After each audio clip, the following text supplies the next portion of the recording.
My phone buzzed while I was preparing the dinner table. A little informal ping. James, my husband, had texted. She requires our help. I'm going to live with her. Not a warning. No talking. That's all. And after telling me that he had already depleted our joint account, he dared to laugh. My hands remained steady. My breathing remained steady. I put my phone down slowly and methodically, as if it were a piece of radioactive waste, and that was the only treachery I let myself display. The second message then appeared. It was the one that tilted everything. Sophia, she's expecting a child. For her, we must be there. We can act like grown-ups about it, even though I realize this is a lot. Expecting a child. My ears began to ring. Real, physical, high-pitched static instead of figurative ringing, as if my brain was attempting to shield me from comprehending what I had just read. She was expecting a child. Emily, my sister, 9 years younger, the family's baby, the one I essentially reared after our mother passed away, the person I had complete faith in, and James, my 14-year husband. I created a life with this man, the man who always brought a smile to our son's face when he entered a room. As if nothing had happened, I stood in the warm glow of the dining room with my son singing in the background and the smell of roasted chicken filling the air. I typed back, "Congratulations. Don't be sarcastic. Don't be angry." That word alone. James was going to be extremely let down if he had anticipated pleading, tears, or a breakdown. James was unaware that I was already 2 steps ahead of him. I had discovered a receipt in his jacket pocket 3 months prior. A hotel room. The first crack came on a night when he claimed to be just out with the guys. I didn't blow up. I avoided confrontation. I got ready. He was working late, so I transferred my savings to another account. I looked through credit card statements and saw jewelry, flowers, and hotel spending. In order to maintain the appearance of marital trust, I left just enough money in our joint account. I didn't go up to him. I had a plan. So he thought he had committed a financial theft when he depleted the joint account? The small amount of money he took was not even 10% of what I had obtained. And the house he believed he could simply return to? My name was on it. It has always been. Last year, James lobbied for his name to be included. I put it off. We'll handle it later, they said. Later never arrived, though. James had been saving the bottle of wine for our anniversary, and I opened it that evening after putting our 12-year-old son Liam to bed. Doesn't it fit? Once more, he texted. Emily is young, but I understand that this is difficult for you. She felt afraid. It simply occurred. Don't make this ugly, please. Horrible. I was the one who made our family ugly, according to the man who just blew it up via text. In fact, I laughed. After taking a sip of wine, I sent the SMS to my lawyer, whom I had discreetly hired 2 months prior, and responded, I get it. You're correct. She needs your help. Look after her. I waited after that. Since James believed he had won, he believed he was leaving behind a distraught and defenseless wife. However, I already had the detonator in my hands. Liam's lunch was packed by me the following morning. Where is Dad? He inquired. I responded calmly. He had to go help Aunt Emily with something. It's not a lie. Not the full truth either. At 12, Liam didn't need to bear the burden of treachery. Not quite yet. I made my first call after dropping the kids off at school. It's time, I informed my attorney. She was prepared. We had anticipated this. First, freeze the accounts that are shared. Change the locks as the second step. In less than an hour, the locksmith arrived. I saw James lose the ability to use the door he believed he could just go through. Divorce papers were submitted at midday. Emily called at 5. She muttered, Don't hate me, please. Her voice broke. I didn't despise her. I felt sorry for her. She didn't know what she was getting herself into. She said, James said you told him to take care of me. Does that imply that you pardon us? Pardon me? While he was still lying next to me every night, James had pampered her, made himself her savior, and whispered tender words in her ear. He was her burden now, though, obviously, I said with ease. You'll see in due time. A pause occurred. She then let go of the second shoe. My apartment is so tiny, but James wants to move in. Maybe we could. I mean, maybe you could let him. Oh, It was there. They believed that I had allowed James to return to my home. I suppressed a chuckle. I said, James won't be able to move back here, but I'm so glad you called. Quiet. What are you saying? I looked at the beautiful new hair and remarked, I mean, he doesn't live here anymore. There was silence in the queue. What does she mean? I could imagine her turning to James in a panic and whispering. And for the first time, James realized that he had outdone himself rather than simply cheating on his wife. James eventually texted that night. Sophia, what the devil? Have you replaced the locks? No. The house's owner did.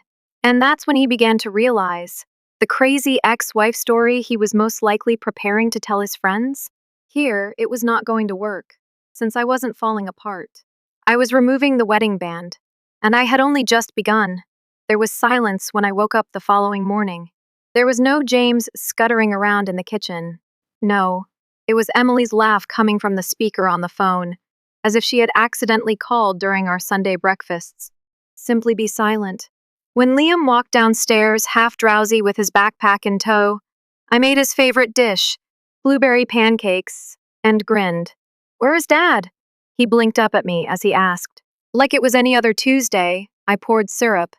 He will be spending some time with Aunt Emily. Already taking a whiff of his meal, he shrugged. I clung to that instant. For the time being, his world remained intact. I started working as soon as the school bus left.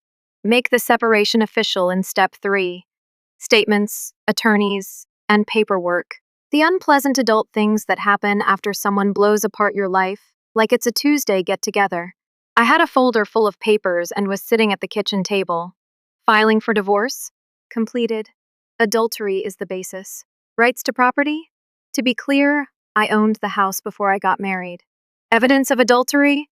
Screenshot, dot screenshot, dot screenshot. James made things too simple. He hasn't spoken yet. Somewhere he probably thought I was crying, that I would give in, that for Liam's sake, I would implore him to return home. I scheduled a massage for Friday instead. Emily called again at 2:00 p.m. I was unwilling to answer. However, my curiosity overcame me. Hey? James wants to transfer his belongings back into the house, Sophia. You're acting irrationally, he says. It nearly made me chuckle. Irrational? Like a frat boy snatching out of a group effort, that man blew up our lives by text message. I spoke in a courteous manner. Emily, James no longer resides here. Her breath caught. However, he said you wouldn't the house, I interrupted, coolly but firmly. Emily, did James ever let you know whose name is on the deed? She stopped talking. Yes, I assumed. James was always a storyteller. The truth was as malleable to the man as wet clay. He carefully omitted the bit where ours meant mine, legally, financially, and forever. When he informed Emily the house was ours, that evening, my phone buzzed once more. You replaced the locks. That is not possible. I must return and retrieve my belongings. His belongings, not our property. I learned everything from that. I answered, Oh, the locks weren't changed by me. The home's owner took action. He attempted to contact. I choose to disregard it. Another SMS message arrived. You're making things more difficult than they need to be. I gazed at it for quite a while. I then typed back, No, James. I'm making things just as difficult as they have to be. When I put Liam to bed that evening, he inquired once more, When is Dad coming home? I knelt next to him and brushed his hair off his brow. I said, picking each word like a knife, Sometimes adults make bad choices, and they have to deal with the repercussions when they do. He gave a soft, sluggish nod as if he hardly comprehended. I poured myself another glass of that expensive wine. James had been saving in the kitchen. Knowing he would never drink it made it taste better. Then a text message arrived. The man who set the entire orchard on fire had one final hope. We must speak. No, I reasoned. Before you blew up your family using iMessage, you needed to chat. I turned my phone off. The unraveling started the following morning. The first call came in at 8:12 a.m. I allowed it to ring. Next, an SMS message. You shut off the accounts? How could you have done that? That money is necessary for Emily and myself. I placed it face down on the table, sipped my coffee, and gazed at the screen. I allowed him to panic, and he panicked. One more call, Voicemail. One more text. We can't be left without anything. Emily's expecting a child. We intend to start a family. Oh, though we are now a family card. Cute. James asked me to pay for his makeover after he had abandoned his real family like leftovers from the previous day. Mid-morning, my lawyer called. James's lawyer just got in touch, she said with a playful tone. He says that by freezing the accounts, you did something malicious. I grinned. Did you let them know that I did it lawfully? Obviously, she replied. Additionally, his credit cards are fully charged. He has overdrafts on his own accounts. James apparently thought he would be able to live off of your money. I laughed as I reclined in my chair. This time, a real one. Excellent. For years, James had been careless. He didn't need the watches. Weekend excursions with the guys and a lease on an expensive but attractive car. Now, though, he was locked out, broke, and about to experience what it's like to stake your entire fortune on someone else's wallet. Emily called again by midday. I gazed at her name as it illuminated on my phone. I nearly didn't answer. But once more, curiosity. Hey? Sophia, she began, her voice already breaking. We're at a loss for what to do.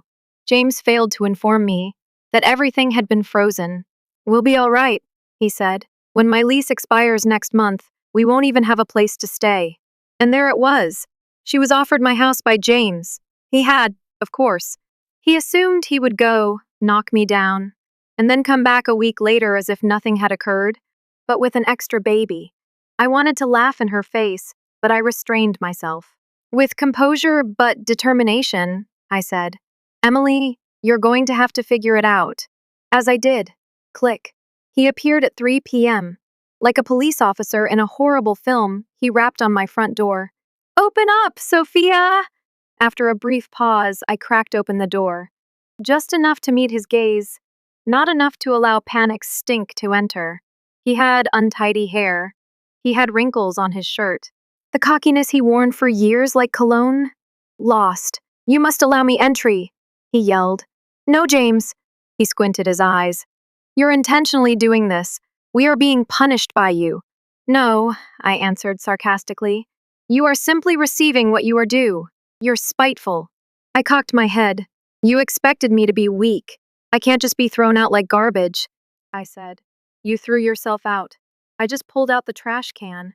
He recoiled as if I had given him a slap. Then he attempted to become better. I'll defend the house. I am entitled to certain privileges. I grinned. Before we were even married, I owned the house. It isn't a joint property. The courts will adore that, he yelled. You can't afford a fight. I looked at him. You are unable to pay the rent. Quiet. I gave him a fictitious shrug and said, Go ahead. Get a lawyer. Hold on. Are you even capable of doing that now? His face flushed. He tightened his mouth and clasped his fists as if he were concealing something unsightly. He whispered, You're going to regret this. I gave a nod as though I was thinking about it. Doubt it, followed by in his face. I closed the door. Liam asked if Dad will be home for dinner again that evening. I spoke softly while I stirred the spaghetti on the burner.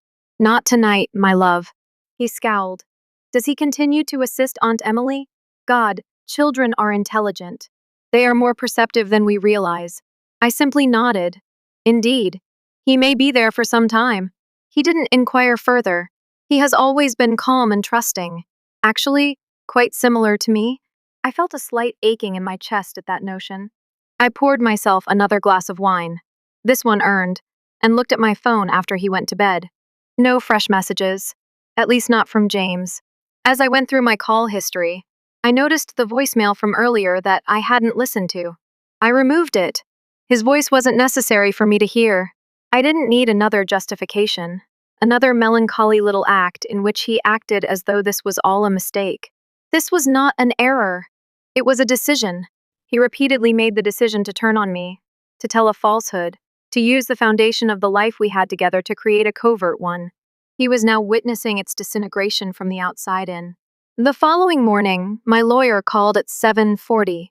I was in the middle of brushing my teeth. She said, obviously trying not to chuckle, You're going to want to sit down.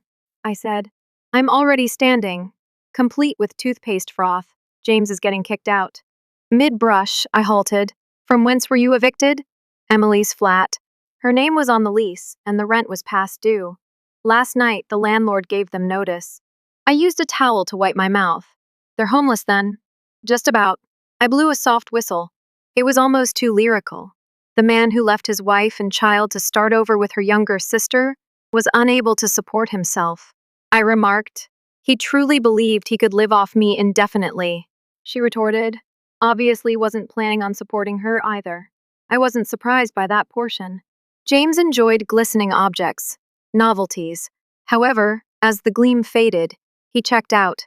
By 9 in the morning, an unidentified number appeared. Before I had a chance to reconsider, I responded, "You had no right to treat me like this, Sophia." Oh, he was there. When I used to call my husband, the record was broken. At first, I remained silent. Allow him to vent. I don't even have a place to sleep now that you stole the house and frozen the accounts. Are you even concerned? Calm as ever, I answered. James, the minute you packed your bags and headed out for my sister, I stopped caring. You behave as though I orchestrated this. I arched an eyebrow. Did you not? He hesitated, startled. You believe I desired this? You believe you have the right to deceive, cheat, ruin our marriage, and then cry when life retaliates? He didn't say anything. For once, I could practically hear the wheels turning as reality came up to him, slowly and cruelly. Finally, he replied, Emily is. She's not what I thought she was. She lacks maturity. She has no idea how difficult life is. I took a moment to consider that. Then, James, she's pregnant. Remember, that's what you wanted? He let out a moan. She wants me to make all the repairs. As if I had a magic wand. She doesn't understand that we have no plans, no money, and no house. And who is to blame for that? I inquired. More quiet. I went on, James. You believed Emily was an improvement. Younger, simpler, more thrilling. She expected you to be the man you acted like. But now that things are difficult, you're understanding that. Frustrated, he let out a breath. Just let me return, please. Only for a short time. To solve this, I need time. In fact, I laughed, couldn't resist. Do you truly believe that I will allow you to enter my home once more? He lowered his voice. Don't do this, Sophia. This is not who you are. I grinned, but he was blind to it. James, you never really knew me. I hung up after that. Emily texted me at noon. I'm not sure what to do. James went out. He simply walked away, claimed he needed time to reflect. He did, of course. The responsibility was something he never desired. Not for me, not for Liam, and most definitely not for a pregnant 25-year-old lady whose lease has expired and she has no income. I spent some time looking over her message. I then typed, "You understand how it feels now." That was the end of it. I was back at the kitchen table by 6 o'clock, going over the conditions of the final divorce. My attorney texted, everything is done. James has nothing. No assets, no claim, no house. He's not there. For several long seconds, I gazed at the message. I then put the folder away, got myself another glass of wine, and settled into the couch with a sense of calm that I hadn't experienced in a long time. I didn't feel victorious. I was liberated. I had lost so much to him. Time, have faith, safety. He hadn't taken me, though. He was never able to. James hadn't tried to get in touch with me in 3 weeks. I've banned his number for 3 weeks now. I've been reading the final divorce decree in my living room for 3 weeks now, as if it were the last chapter of a book I'd been itching to finish. In our community, word gets around, especially when someone breaks down in front of others. I learned that James was couch, surfing from mutual acquaintances, crashing with the buddy who would still pick up his phone. He had lost all of his savings. His credit was blown. The home? Mine. The vehicle? Already repossessed after being leased. His profession? On hold, as it turns out that employers dislike hiring men who are involved in contentious, ugly divorces. I wasn't having a party. I wasn't vindictive. I was doing well. I entered my boutique, which James usually referred to as my little hobby with that half smile.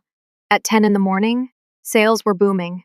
I had already started looking at potential sites for a second business.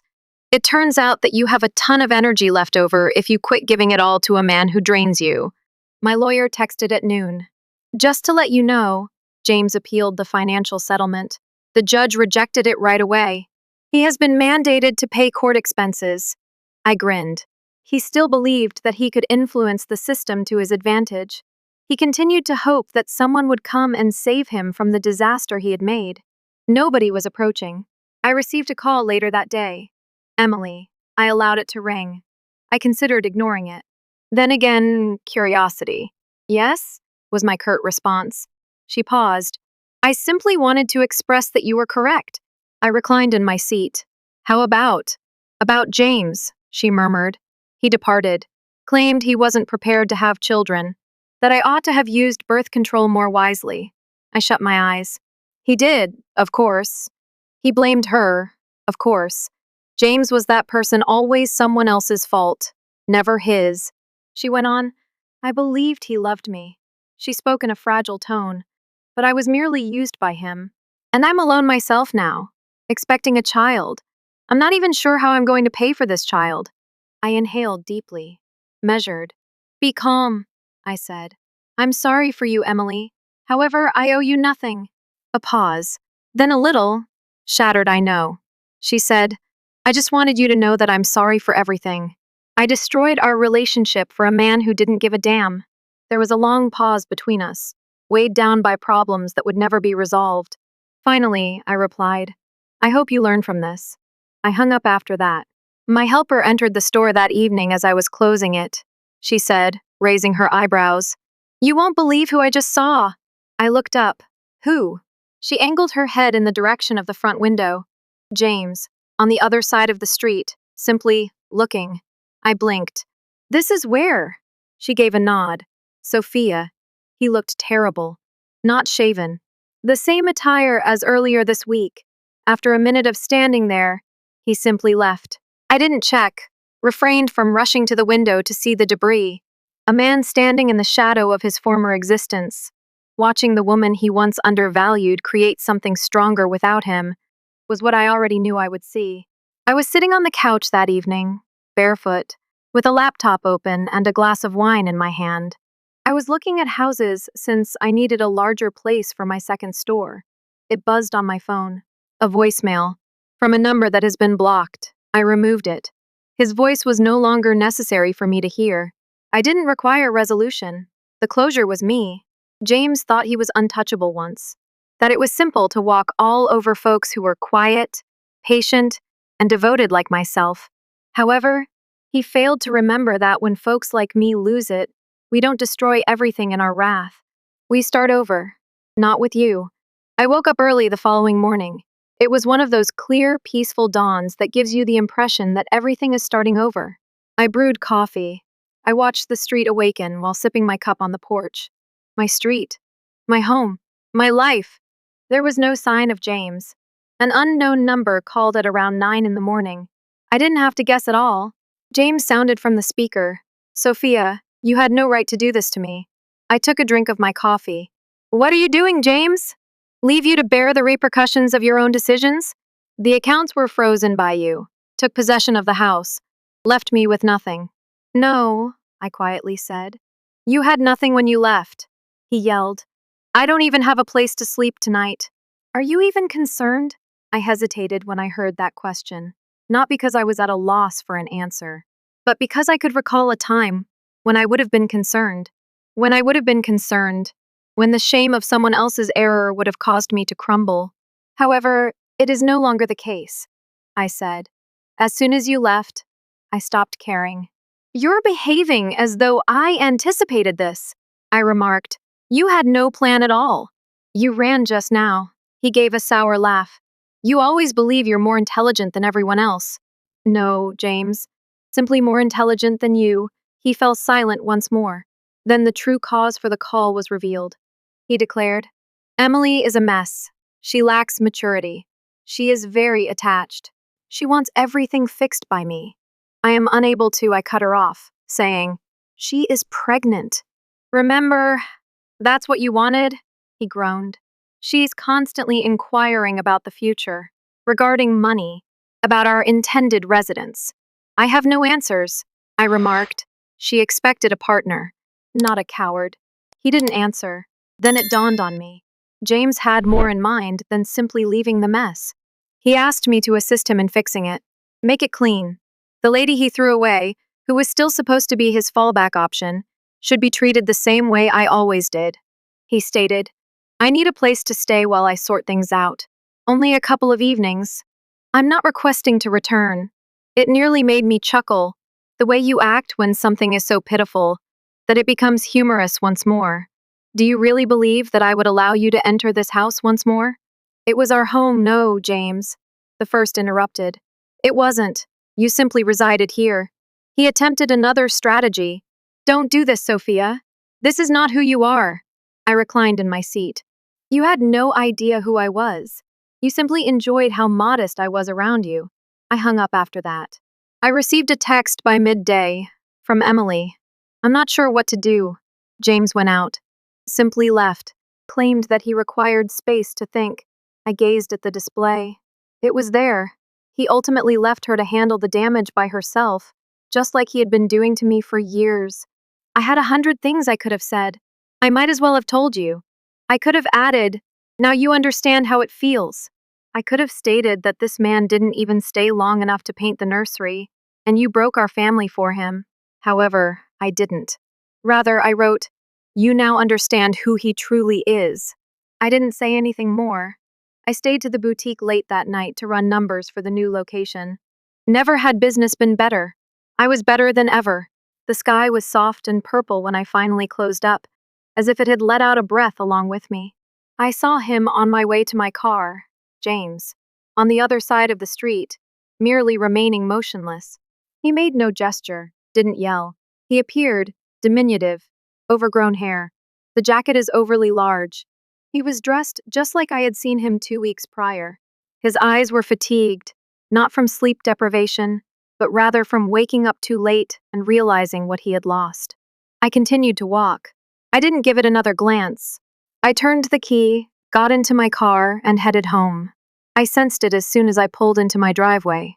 When people remark that healing isn't loud, they're talking about that. It is hardly a moment of great triumph. It is silent. It's just normal. It's recognizing that you have peace when you realize you haven't thought about them for 3 full hours. I poured wine into a glass. Seated on the sofa.